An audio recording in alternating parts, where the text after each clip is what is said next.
First thing first, let's talk records. Number one, Jamaica's first ever point in a FIFA Women's World Cup. Secondly, Jamaica's first clean sheet at a World Cup since the Under-20 World Cup in 2001. On that occasion, Jamaica drew 0-0 with Egypt. Thirdly, Jamaica's first point at any World Cup since 2011. And on that occasion, Jamaica's Under-17 team, they drew 1-1 with, guess who? France. Yep, that is right.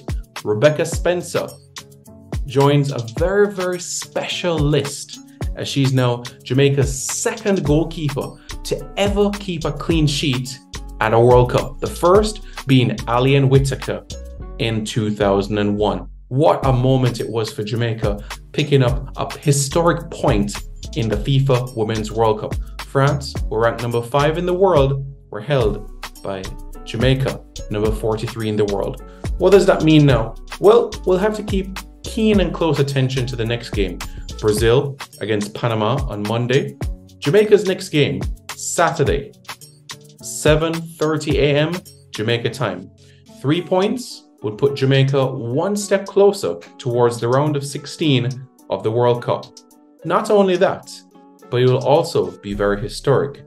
It would also be Jamaica's first history and first victory in a World Cup since 1998. The records continue, the memories continue, and the solid defensive display is one that we will reflect upon as well. Jamaica were excellent, 10 out of 10 today.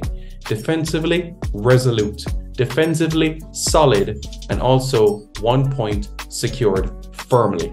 So that's what we can say from that sort of standpoint. It's outstanding, it's fantastic, and we move forward to face Panama. Stay tuned for so much more.